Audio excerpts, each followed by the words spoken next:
हाशिम, हाशिम, जी बेगम साहिबा। कहाँ मरे हुए हो? अंदर था। अभी तक तुम्हारी सफाई मुकम्मल नहीं हुई है। कर रहा हूँ। एक तो तुमसे तंग आ गई हूँ मैं।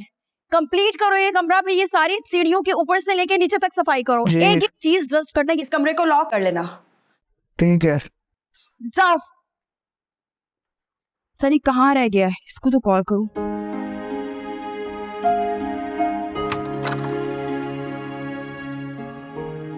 जुबैर, टाइम देख रहे हो तुम?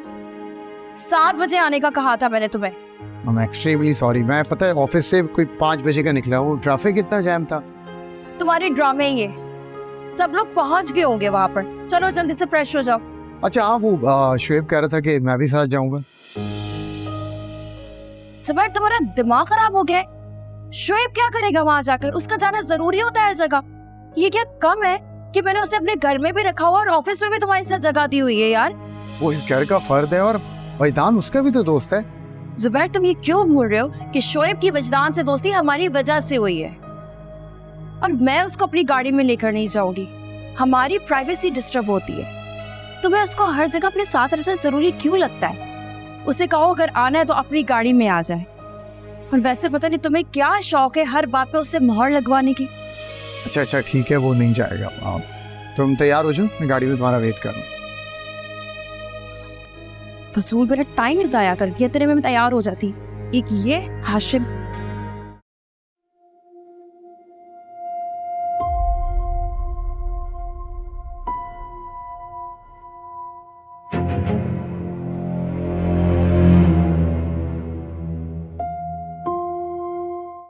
बैठिए, तशरीफ रखें। ये बताएं कि आप कैसी हैं? तबीयत ठीक है आपकी? अल्हम्दुलिल्लाह, मैं तो ठीक हूँ। आप बताएं कैसे आना हुआ? मैं तो बस कुछ प्लानिंग के साथ आई हूँ। आपा, मैं चाहती हूँ कि जल्दी से रुखसती दे दें, क्योंकि फुरकान के पास टाइम बहुत कम है और मैं ये चाहती हूँ कि ये दोनों कुछ तो वक्त साथ में गुजारें। फिर साले का वीजा लगने में भी तो टाइम लगेगा।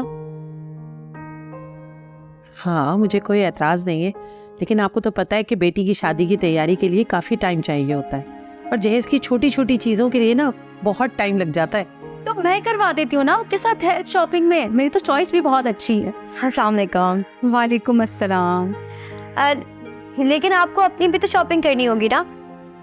आफ्टर ऑल आपका भी शादी का ही घर है ना। हाँ, ये बात तो तुम ठीक कह रही हो। तो तुम चली जाया करो ना साथ। जी भाई, मुझे तो इतनी प्यारी भाभी मिलने जा रही है, तो मैं तो बिल्कुल भी नहीं चाहती कि रुखसती के लिए मुझे इतना लंबा अरसा इंतजार करना पड़े।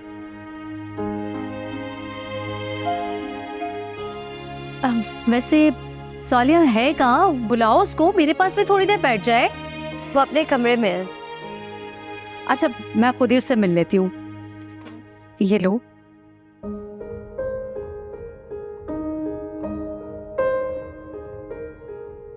अरे, इस तकल्लुफ की क्या ज़रूरत थी?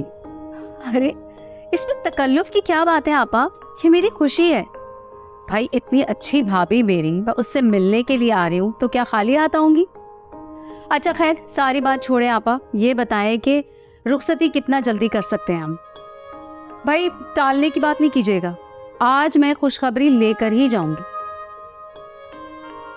आप मुझे थोड़ा सा तो टाइम दे, मैं सोच के बताती हूँ आपको।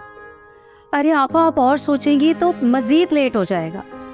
आप बात को समझे ना। फुरकान को जाना है अगले महीने, तो मैं चाहती हूँ कि उसके जाने से पहले पहले रुखसती हो जाए। और फिर आप भी तो कहती हैं कि औरत की असल जिंदगी उसके शौहर के साथ ही होती है।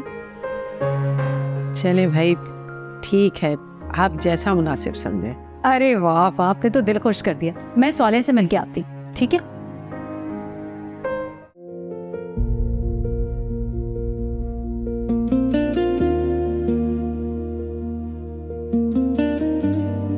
सालिहा, बड़ी मुश्किल से मानी है आपा तुम्हारी रुखसती के लिए।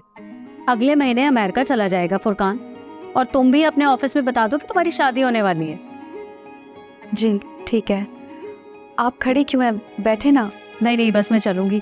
एक काम करो, अपना नंबर तो दो मुझे। ठीक है, और इतना घबरा क्यों रही हो? भाई, उसी को नंबर देना है तुम्हारा जिससे तुम्हारी शादी हो रही है। नंबर दो।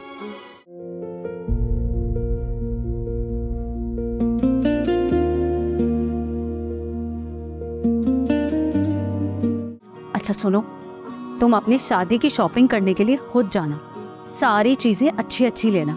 तुम्हें पता है, हमने अपने मोहल्ले वालों को बताया है कि हमारी भाभी बहुत बड़े घर से आ रही है। लेकिन आपने तो हमारा घर देखा है ना, तो आपने उन लोगों से ऐसा क्यों कहा? अरे समझा करो सालिया, इसमें तुम्हारी इज्जत है ना। लेकिन झूठ तो झूठ है ना। अरे भाई, हमने आपस में एक दूसरे से तो झूठ नहीं बोला ना। अब दुनियादारी निभाने के लिए थोड़ा बहुत तो झूठ बोलना पड़ता है। अच्छा खैर, मैं चलती हूँ, ठीक है? अल्लाह हाफिज। अल्लाह हाफिज। तुमने तो सही क्लास ले ली उनकी। वो भी सोच रही होंगी कि कैसी उसूल परस्त भाभी को लेकर आ रही हूँ मैं।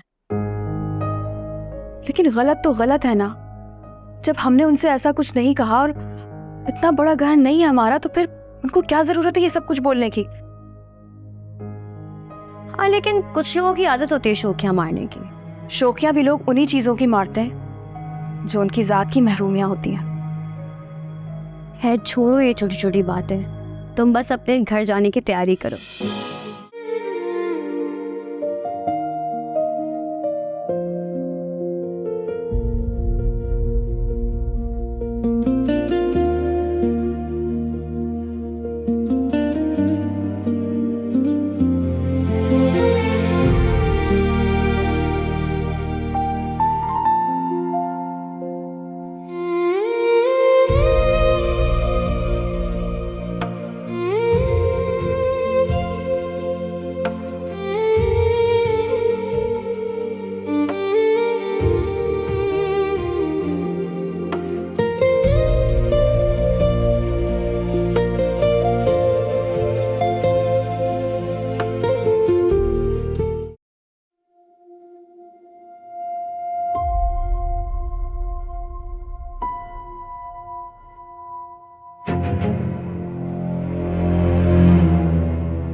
भाई, आप इतनी जल्दी आ गए?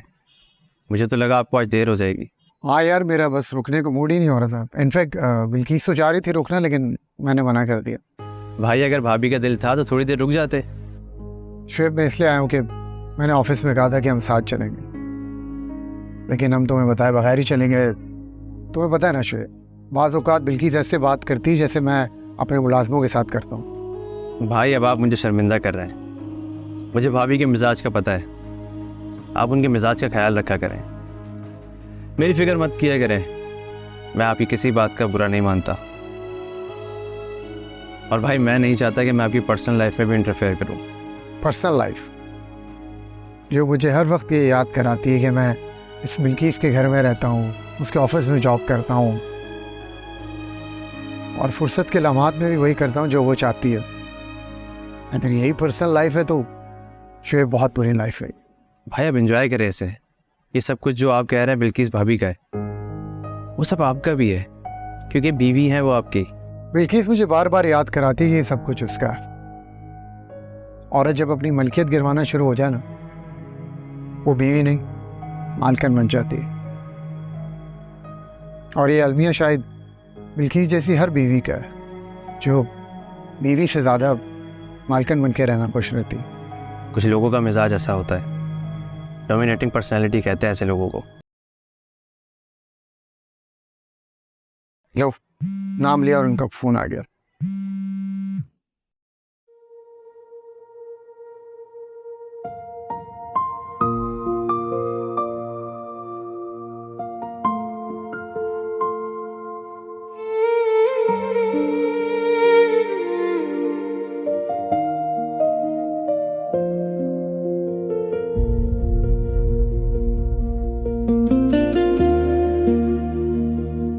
मुझे पता तुम क्या सोच रही हो। यही ना कि बहुत जल्द तुम्हारी शादी हो जाएगी फुरकान साहब से और वो तुम्हें अपने साथ अमेरिका ले जाएंगे, है ना? सोच रही हूँ प्रमोशन ले लो, पता नहीं कब वीज़ा लगे और कब जाना पड़े। भाई मैं तो कहती हूँ कि ले लो प्रमोशन, तुम्हारे ना ससुराल पर भी तुम्हारा रोप हो जाएगा। माय स्वीट सिस्टर, रिश्तों में रोब नहीं, इज्जत और प्यार होना चाहिए। वैसे इज्जत तो आज तुमने उसकी कर दी थी। लो भाई, अब मैंने ऐसा क्या कर दिया जो तुम मेरा मजाक उड़ा रही हो? अच्छा ये छोड़ो, मुझे ये बताओ कि अम्मी क्या कहती हैं? प्रमोशन के बाद तुम्हें जॉब कंटिन्यू रखनी चाहिए या नहीं? नहीं, अम्मी चाहती है कि मैं जॉब छोड़ दूँ ताकि वो जितना अरसा यहाँ है मैं उनके साथ ही रहूँ। ये बात तो है वैसे, तो फिर दे दो रिजाइन। अम्मी बिल्कुल ठीक कह रही हैं, अंडरस्टैंडिंग ना साथ रहने से ही होती है। एक काम क्यों नहीं करती तुम 1 महीने की लीव ले लो ना, बेशक रिजाइन नहीं करो। 1 महीने के लिए लीव ले लूँ और उसके बाद जॉब स्टार्ट करूँ, और फिर उसके बाद वीज़ा लग गया तो 2-2.5 महीने बाद फिर रिज़ाइन दूँ। इससे बेहतर ये नहीं है कि मैं शादी से पहले ही रिज़ाइन दे दूँ। तो फिर तुम बहुत जल्द अमेरिका जाने वाली हो। हाँ सुनो, वहाँ जाकर हमें भूल तो नहीं जाओगी ना? तुम कोई भूलने वाली चीज़ हो, बताओ जरा।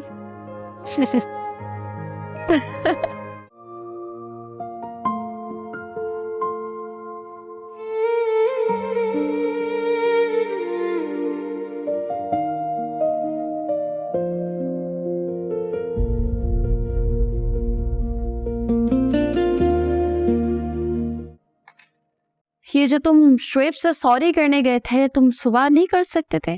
मैंने शुएब से ऑफिस में कहा था कि हम साथ जाएं। क्यों कहकर आए थे, यही तो मेरा सवाल है। जुबैर, तुम्हें अपनी बीवी से ज्यादा इस शुएब की जरूरत होती है। तुम्हें इस बात का एहसास खुद नहीं हो सकता क्या? और हैरत है, तुम आते ही उसके कमरे में चले गए। अपनी बीवी से ज्यादा तुम उसको इम्पोर्टेंस देते हो। पार्टी में बहुत सारे लोग आए हुए थे अपनी फैमिली के साथ, उनमें से तो किसी की बीवी की इम्पोर्टेंस कम नहीं हो। फैमिली मतलब बहन, भाई, बीवी, बच्चे। और शुएब का तुमसे ऐसा कोई ताल्लुक नहीं है सिवाय तुम्हारे कजन होने के। देखो जुबैर, मुझे शुएब से जरा बराबर भी कोई इशू नहीं है, लेकिन तुम प्लीज उसे हमारी पर्सनल लाइफ में मत लाया करो। यहां मैं चिढ़ती हूँ। और ये बात याद रखा करो कि ये घर मेरा है और बिजनेस में उसके आटे में नमक बराबर शेयर्स हैं। और अगर मैं उसे बर्दाश्त कर रही हूँ तो तुम्हारे मुंह पे कर रही हूँ, वरना तुम दोनों अभी वही छोटी सी स्टेट एजेंसी पर बैठे होते हैं। मुझे याद भी है और मुझे पता भी। हाँ, अगर पता है तो याद भी रखा करो। मुझे तो लगता है तुम भूल जाते हो जब भी तुम्हारे लहजे में तलखी आ जाती है।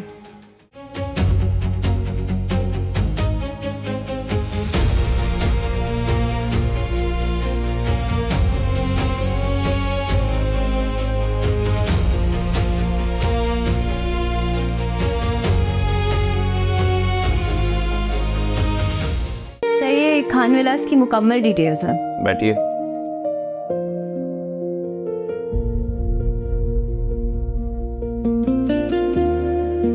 लगता है खूब मेहनत की है आपने।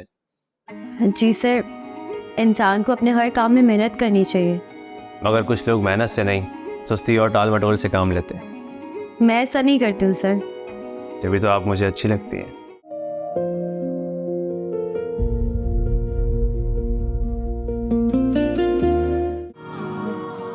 थैंक यू सर, मुझे अच्छा लगा कि आपने अप्रिशिएट किया। और करना भी चाहिए, क्योंकि आप सारे काम दिल से करती हैं।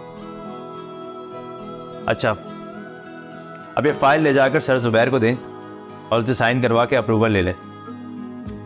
जुबैर सर के पास? सर, ये बहुत मुश्किल काम है। देखिए, इसी का नाम जॉब है। शाबाश, चले जाएं। Okay sir.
अम्मी कितनी देर है चाय में?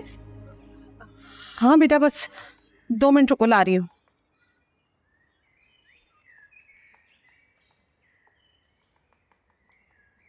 ये लो बेटा।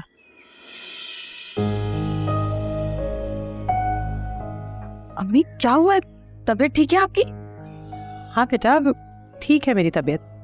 नहीं, आपके हाथ तो बिल्कुल ठंडे हो रहे हैं। क्या हुआ है आपको? मैं ठीक हूँ बेटा, फहम है तुम्हारा, कुछ नहीं हुआ है मुझे। नहीं अम्मी, मुझे लग रहा है आप मुझसे कुछ छुपा रही हैं। बताएं, तबीयत ठीक है ना? ठीक हूँ मैं, तो बस जल्दी से चाय पियो और ऑफिस जाओ। खैर, आपके हाथ की चाय का तो मजा ही कुछ और है। मैं सोचती हूँ ज़ारा पता नहीं कैसे चली जाती है आपके हाथ की चाय पिए बगैर। असल में उसे अपने हाथ की चाय बहुत पसंद है ना, इसलिए। नहीं, असल में उसको जल्दी जाना होता है, इसलिए। अच्छा अम्मी, मैं ये सोच रही थी कि क्या मुझे वाकई रिज़ाइन करना चाहिए ऑफिस से? अगर ऐसा है तो फिर मुझे ना 1 मंथ पहले नोटिस देना पड़ेगा। बेटा, मेरा तो यही मशवरा है कि अब तुम फुरकान पे फोकस करो, ना कि अपनी नौकरी पर। और देखो ना, वो बाहर चला जाएगा तो तुम यहाँ नौकरी करके क्या करोगी? अब जब वहाँ चली जाओगी तो वहीं जाके नौकरी करना। चल जल्दी से चाय पियो, ऑफिस के लिए लेट हो रही है।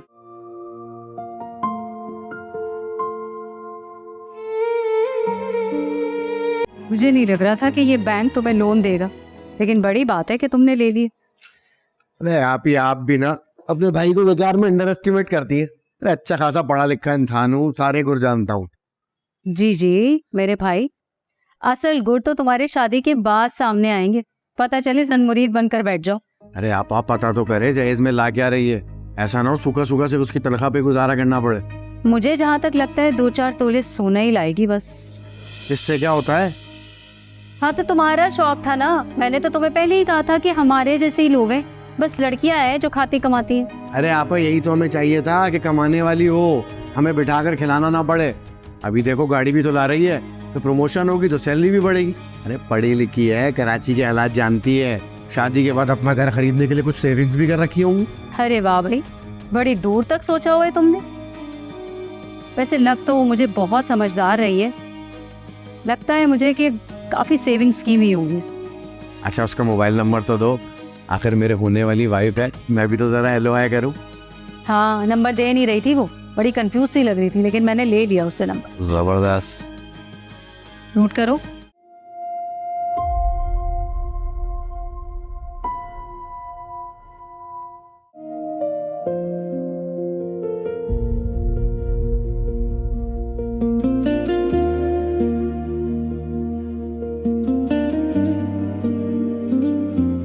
अरे मैं आपसे कह रहा हूँ भाई, जनाब आप जैसा कहेंगे हो। हाँ मिलते हैं कभी। आज शाम डन है। जी जी, हाँ रेंज ने बुला लिया, ठीक है, सही है इंशाल्लाह। सो ठीक है जनाब, मैं फिर आपको कॉल बैक करता हूँ। सर वो शुएब सर ने फाइल दी है, आप इसे पढ़कर साइन कर दें। अरे आपको देखने है तो बस क्या ज़रूरत है साइन करने की, फाइल को ऐसे साइन कर देते हैं।